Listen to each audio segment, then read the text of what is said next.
celui que je suis toutes ces vidéos. Parce que pour moi, c'est vraiment un génie, je le dis. Ah oui. Je le dis, voilà. Non mais, si on avait un ministre de l'économie comme lui, je vous jure, sans rigoler, les mecs, je peux vous dire qu'on en aurait tous plein les poches. C'est gentil, je suis pas sûr. Mais Marc Doity, économiste, vous pouvez lui poser toutes vos questions. 01 80 20 39 21. Je sais qu'il y a beaucoup de Français qui nous écoutent et qui sont inquiets de ce qui va se passer après le 7 octobre. Après c'est dingue, 7 octobre. Inquiétude 7 des 7 juillet, octobre. exactement, c'est vrai. 7 juillet, après le 7 juillet, il y en a beaucoup qui sont inquiets, qui se disent qu'est-ce que je vais faire. Le 7 juillet est une conséquence du 7 octobre, on va pas se mentir. C'est vrai, mais vraiment, vous voyez ou pas, c'est fou ce lapsus parce qu'il est tellement Vous avez révélateur. tout résumé en un lapsus. Ouais, c'est vrai. C'est fou. 7 octobre, 7 juillet. Marc Doity, merci d'être avec nous. avec plaisir, bonjour Alors, à toutes et à tous, bonsoir Cyril. J'ai vu votre dernière vidéo, et après avoir vu votre dernière vidéo, j'ai retiré, bien sûr, tout mon argent. Sous le matelas. Tout mon argent, bien sûr, les quelques deniers que j'avais, voilà, dans quelques... Modeste denier. C'est pas forcément le but, mais bon, c'est bien, Voilà, c'est bien, que il faut être j'avais à ma prudent, vous avez banque. raison. Je peux vous dire, j'y suis allé ce matin, que je suis reparti avec mes 52,50 € et qui vont me servir à préparer le goûter de demain. Ah, très bien. Non, franchement, plus sérieusement, selon vous, la situation économique de la France est dramatique. Non, mais je vais être très honnête, moi, ça fait 30 ans de carrière, je crois que je n'ai jamais été aussi inquiet sur l'avenir de l'économie française. C'est pas pour faire peur que je dis ça. Ah bah vous C'est faites que- un peu peur quand même. Non, mais il faut dire les choses. Je vais vous dire, non, parce que bon, on a connu par exemple le 11 septembre 2001, la faillite de Lehman Brothers, même le coronavirus. Mais à chaque fois, on avait les moyens de relancer la machine. On a fait une relance budgétaire, on a augmenté la dette publique, on a fait la planche à billets, etc. Là, on a tout utilisé.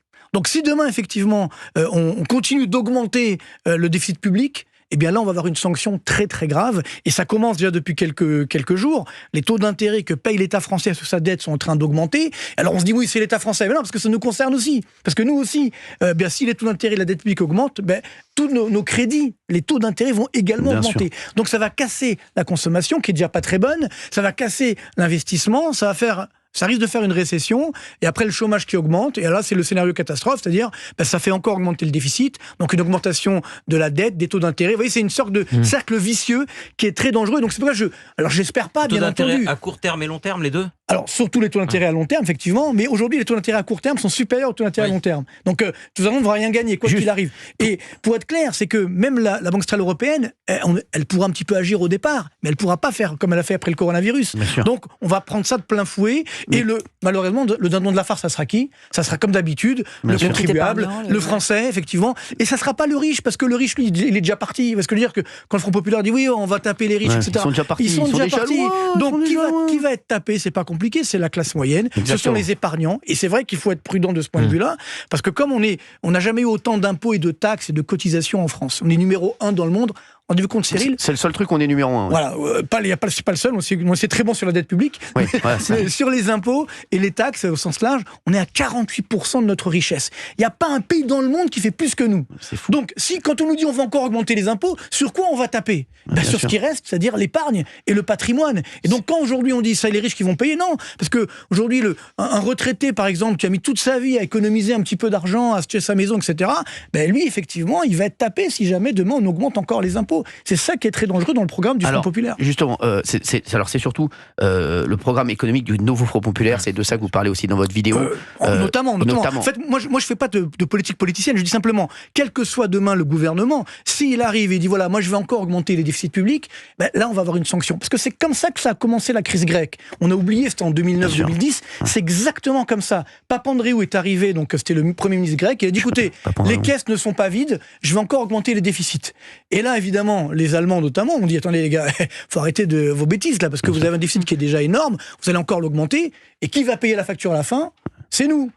Alors, à l'époque, la dette grecque, c'était 350 milliards d'euros. Donc, on a payé, effectivement. On sait ce qui s'est passé après. On a annulé une partie de la dette grecque et on a reprêté à la Grèce, mais sur 60 ans. Et, par contre, nous, c'est pas 350 milliards d'euros de dette. Nous, c'est 3200 milliards. Bien sûr.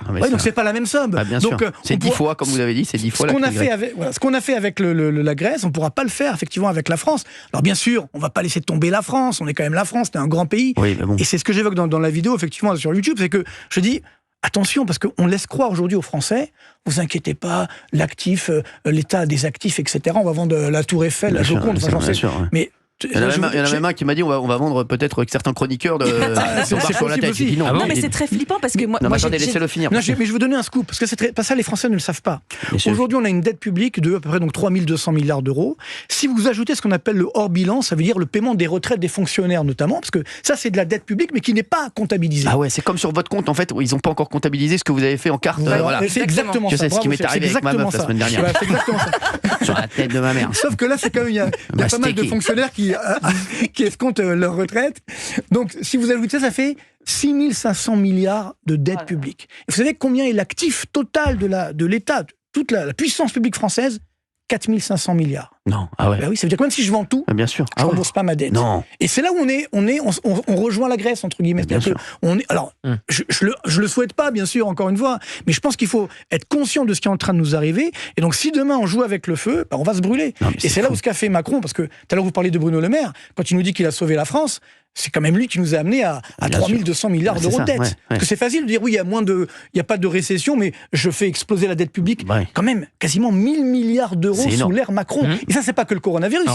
C'est pas que le coronavirus. Ça a continué après, et malheureusement, on voit où on en est aujourd'hui. Non, mais c'est fou. Alors, dites-nous, par rapport, on va parler vous avez lu les programmes économiques des 3 gros blocs, hein, c'est ça? Oui. Bon, de toute façon, ça va être la cata, quoi qu'il arrive ou pas? Alors, ça va dépendre encore une fois de ce qui va être annoncé. Des catastrophes plutôt. Savez, le problème, c'est qu'on n'est pas très crédible en France en termes de déficit public. Parce que rappelez-vous, l'année dernière, monsieur Le Maire notamment, mais également Macron, avait dit on va réduire le déficit. Oui. Bon, on a tous cru. Sauf que qu'est-ce qui s'est passé? Le déficit a augmenté. Ouais. C'est-à-dire on est passé de 4,8 à 5,5% du PIB. C'est quand même 160 milliards d'euros de déficit. C'est-à-dire que, et là encore une fois, quand on dit quelque chose, on fait exactement l'inverse. Mais si on dit qu'on va quand même augmenter le déficit, alors là, imaginez que ça sera la débandade complète. Donc c'est ça qui fait peur, c'est qu'on n'est pas du tout crédible aujourd'hui vis-à-vis des investisseurs. Là, on se dit, bon, on s'en fout des marchés, etc. Oui, sauf qu'on a un petit problème, c'est que plus de 52% de notre dette publique, est détenue par des étrangers. Donc, et encore une fois, ça c'est pas à cause des marchés, c'est nous les Français qui avons demandé à ces investisseurs, allez, soyez sympas, achetez notre dette. Mais c'est nos dirigeants qui nous ont mis dans cet état. Vous comprenez? Et donc, ce qui veut dire que si jamais demain, on a, encore une fois, ce risque, on dit, on s'en fiche, on va quand même augmenter les déficits, ben là, ça va faire mal. Et là, on aura évidemment une sanction. Et c'est ça qui m'inquiète aujourd'hui. Donc, moi, je fais simplement mon rôle d'économiste. Je dis, attention, il faut aujourd'hui tirer la sonnette d'alarme. Ça fait longtemps que je le fais. Et on me dit, mais non. Vous savez, une fois, j'étais à une réunion, bon, entre nous, à Bercy, il y avait des économistes, etc., il y avait Bruno Le Maire. Et j'ai dit, donc c'était en 2021, j'ai dit, écoutez, faites attention, il faut arrêter d'augmenter la dette. Maintenant, ça y est, le corona, bon, on a compris que c'était pas la fin du monde. Et on m'a dit, mais non, on s'en fiche complètement, la dette. Parce que de toute façon, c'est la Banque centrale européenne qui achète. Certains économistes m'ont même dit, les taux d'intérêt n'augmenteront jamais.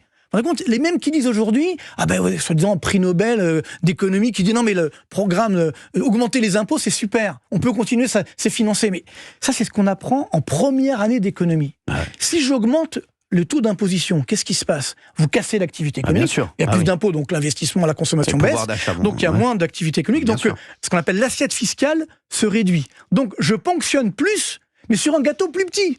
Donc à la fin j'ai moins de recettes fiscales que ce qu'on avait avant. C'est exactement l'erreur qu'a fait Hollande. Et moi, ce qui me rend fou, c'est qu'aujourd'hui, les économistes, entre guillemets, pas le seul, soi-disant.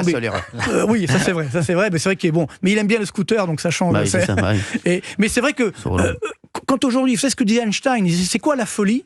C'est en fait quand on fait la même chose plusieurs fois et on croit que le résultat sera différent.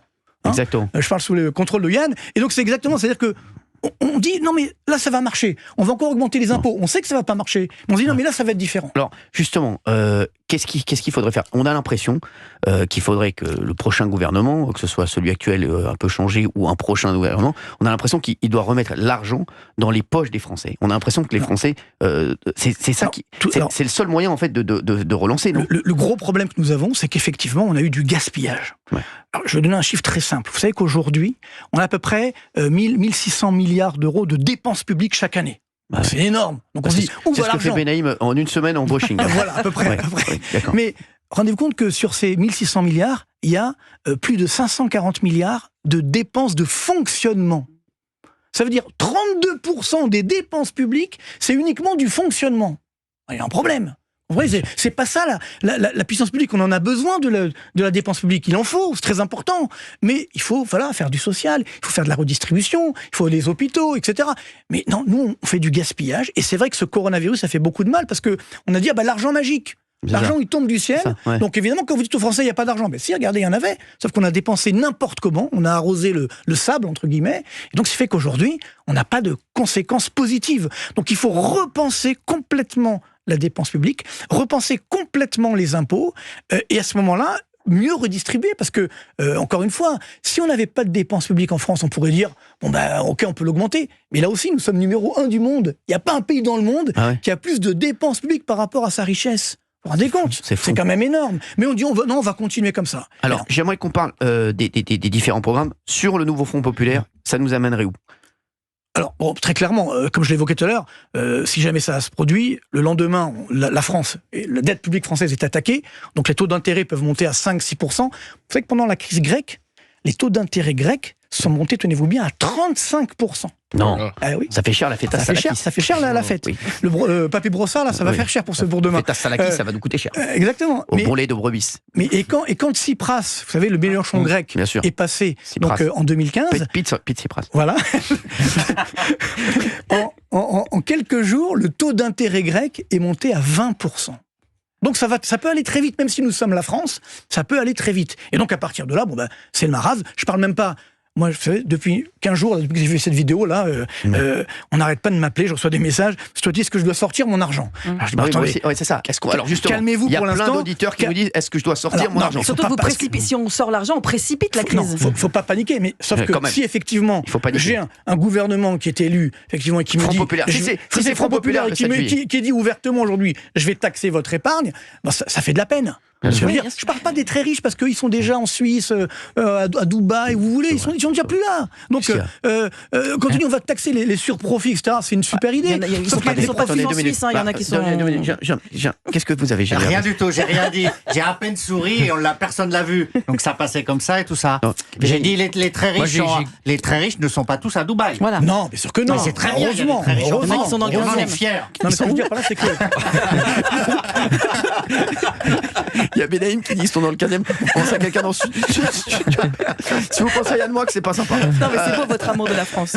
Non. Donc, alors, encore une fois, c'est un vrai danger parce qu'on avait vécu ça. Enfin, nous, on était très petits à l'époque. En 81, avec François Mitterrand. Quand il a été élu, il a fait le même programme. Et il y a eu une fuite des capitaux qui était incroyable. La différence, c'est qu'en 1981, on avait une dette publique très faible. C'était 20% du PIB. Maintenant, on est à plus de 110%. Donc, on n'a pas du tout la même marge de manœuvre. Donc, ce qui veut dire que c'est ça qui m'inquiète, c'est que demain, alors là, le business, évidemment, s'effondre. Déjà, ce qu'a fait Macron là, parce qu'on avait un mois de juin correct, il nous a tué le mois de juin, parce que là, le business est en train de s'effondrer, il faut être honnête, sur le mois de juin. Le mois de juillet, pareil. Les Jeux Olympiques, ça va pas être génial. Il va y avoir les réservations des hôtels, c'est pas génial. Donc, si on voulait casser l'activité économique, il n'y avait pas mieux. Donc, on avait fait un super Alors, mesure. justement, si c'est la majorité présidentielle qui l'emporte, est-ce que c'est moins dramatique que le Front populaire ou pas ? Après, ça dépend si elle a la majorité, parce que là, elle l'avait pas. Non, mais on part d'un principe qu'ils ont tous la majorité. La majorité absolue. Bon, après, encore une fois, ça va dépendre des mesures qui vont être annoncées. Si, quel que soit le candidat, quel que soit le Premier ministre ou la Première ministre, on ne sait jamais, elle nous dit, voilà, je vais effectivement donner du pouvoir d'achat, mais en réduisant ce déficit public et cette dette publique, et qu'elle est crédible en disant ça, à ce moment-là, ça va passer. Ça ne dépend pas des mesures, parce que les marchés vont immédiatement réagir. Si c'est LFI ou RN, les marchés vont s'emballer quoi qu'il arrive, sans qu'on attende les mesures. Justement, ce qui s'est passé, c'est intéressant de voir ce qui s'est passé en Italie, quand Meloni a été élue. Donc c'est vrai que les premiers jours, il y a eu un mouvement de panique. Oui, mais après, ça s'est stabilisé. Qu'est-ce qu'elle a fait ? Elle a nommé comme ministre de l'économie le bras droit de Mario Draghi. Vous savez, l'ancien représentant de la Banque centrale européenne. Et donc, il a dit, vous inquiétez pas, je suis un mec sérieux, donc on va réduire ces déficits. Mais juste, Marc Toiti, quand on lit, par exemple, parce que je reprends le nouveau Front populaire, quand ils mettent qu'ils vont taxer les riches à 90%. mais quand vous dites les riches, ils sont à Dubaï, il n'y en a pas un qui va rester. Ah ben c'est évident. Donc est-ce qu'un pays peut vivre sans riches? Encore, ce qu'il faut, moi, à la rigueur, vous savez, les très riches, c'est pas le plus intéressant. Bien ce sûr. qui compte aujourd'hui, c'est les classes moyennes. C'est ça. Le drame de la France, il est là. Moi, je viens des cités HLM d'Orly, donc moi, je viens de tout en bas, j'ai réussi à m'en sortir. Mais bon, peu importe. Vous étiez au rez-de-chaussée, là? J'étais au premier étage. Ah, d'accord, très bien. J'étais au premier étage, pour tout vous dire. Mais ce que je veux dire par là, c'est que aujourd'hui, le drame de la France, c'est pas les quelques très riches. Bon, effectivement, peut-être qu'on va les taxer, très bien. Ils sont déjà taxés, ils payent des impôts, pas à part certains, mais bon, globalement, ils en payent. Mais sinon, le problème, c'est la classe moyenne qui est en train de s'appauvrir. C'est ça, moi, mon inquiétude. Justement, on a Marie en ligne qui est avec nous. Bonjour Marie. Bonjour monsieur Hanouna, bonjour à tous. Merci Marie d'être avec nous. Vous avez quel âge ? J'ai 36 ans. Je peux vous demander parce que je sais que vous êtes jeune, donc c'est pour ça. Ne vous inquiétez pas, normalement je ne demande pas. Non, parce que c'est important aussi pour le contexte de votre question. Vous habitez où ? Il n'y a pas de souci. Alors, j'habite dans un village qui s'appelle Misérieux et dans l'Ain, et je travaille à Villeurbanne, la banlieue de Lyon. Je connais très bien. Vous avez sévi là-bas ? Très bien. Villeurbanne, bien sûr. Je faisais basket et sévissement. Marie, merci d'être avec nous en tout cas. Vous avez une question qui rejoint ce que vient de dire Marc Toiti à l'instant. Alors dites-nous. Voilà. En fait, je fais partie de cette classe moyenne. Je suis pharmacien sur Villeurbanne, pharmacien salarié. Pas titulaire. Je fais 70 km par jour pour me rendre au travail et je me suis amusée, alors c'est un drôle de jeu, mais je me suis amusée à regarder mon reste à vivre si LFI arrivait à passer sa loi avec ses taux d'imposition. Et donc mon foyer, en fait, en enlevant déjà les impôts, en enlevant ensuite le prêt immobilier, le prêt de la voiture, l'électricité, tout ça, il me resterait 1100 € hors achat nourriture. D'accord. Par mois. D'accord. Alors oui, c'est quand même confortable. Exactement, pour beaucoup de Français, je suis tout à fait d'accord. Oui. Mais je suis pharmacien, j'ai fait 6 ans d'études, j'ai un doctorat, mon mari est opticien. On a travaillé quand même dur. On participe à l'enrichissement de la France et avec 1100 € par mois sans l'achat de nourriture, comment on fait pour participer au redressement de la France ? Comment on fait pour consommer en fait ? Alors, si nous, on représente les classes moyennes, c'est quand même dingue en fait.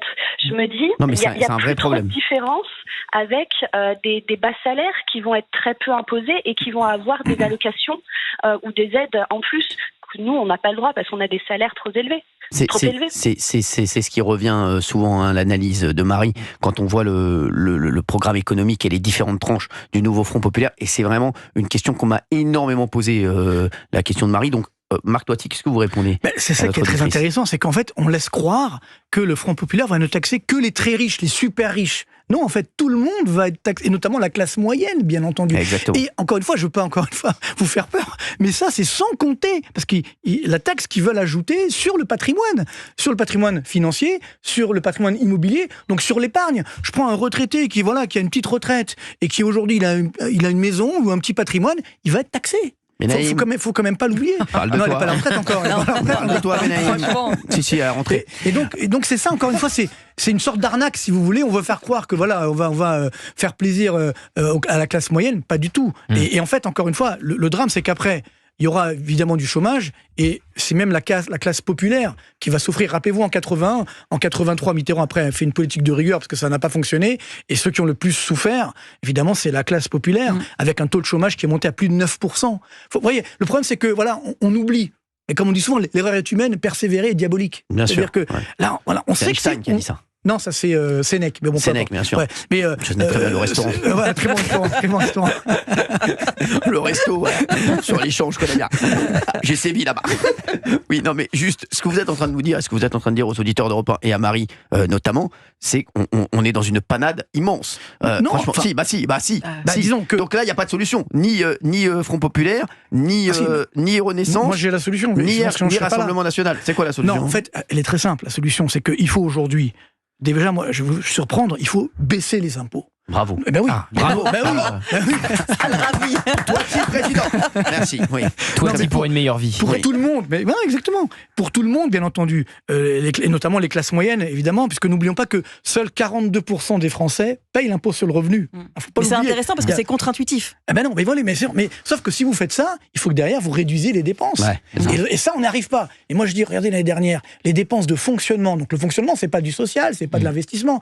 Elles ont augmenté de 24 milliards d'euros sur une année. Vous vous rendez compte ? C'est pas rien. Et le drame, parce que ça aussi c'est important, il faut le savoir, c'est que si les taux d'intérêt augmentent, la charge d'intérêt de la dette publique, elle va exploser. Vous savez, elle va atteindre bientôt tenez-vous bien, 75 milliards d'euros. Je les ai pas sur moi. Compte 60... Non mais rendez compte, 75 milliards d'euros foutus en l'air, parce que c'est le cas de le dire. Tout ça pour payer les intérêts de la dette. Ces 75 milliards, on pourrait les mettre justement dans l'école, dans la santé, et ainsi de suite, dans le social. Donc tout ça parce qu'on a augmenté cette dette publique. Et si jamais demain on fait des bêtises, entre guillemets, économiques, ces taux d'intérêt vont encore augmenter. Juste une question, répondez-moi. Franchement, quel serait le plus grand drame économique, Front Populaire, Renaissance, donc ensemble, ou Rassemblement National? Front Populaire, il n'y a pas photo, je veux dire. C'est en regardant les programmes économiques, et je dis ça en tant qu'économiste, bien entendu, même si, quoi qu'il arrive... Non, mais là, on parle en termes économiques. Voilà, en termes économiques, bien entendu, mais je veux dire que quoi qu'il arrive, si effectivement derrière, le dirigeant, quel qu'il soit, dit « je vais quand même augmenter mes déficits », évidemment, ça ne marchera pas. Mais là, pour l'instant, le Front Populaire, c'est le seul à dire « moi, je vais augmenter de façon éhontée les déficits, et tout se passera bien ». Non, tout se passera pas bien, parce que si j'augmente mes impôts, je vais pas avoir plus de recettes fiscales, j'en aurai même moins demain. Donc, mais c'est vrai que c'est tentant, on se dit, on a envie, le SMIC, pourquoi pas à 2 000 €, la retraite à 50 ans, on a envie de tout ça, mais après, il faut être pragmatique, il faut être réaliste. Pourquoi pas ma grand-mère en short sur les pistes de ski. Merci Marc Toiti d'avoir été avec nous. Excellent.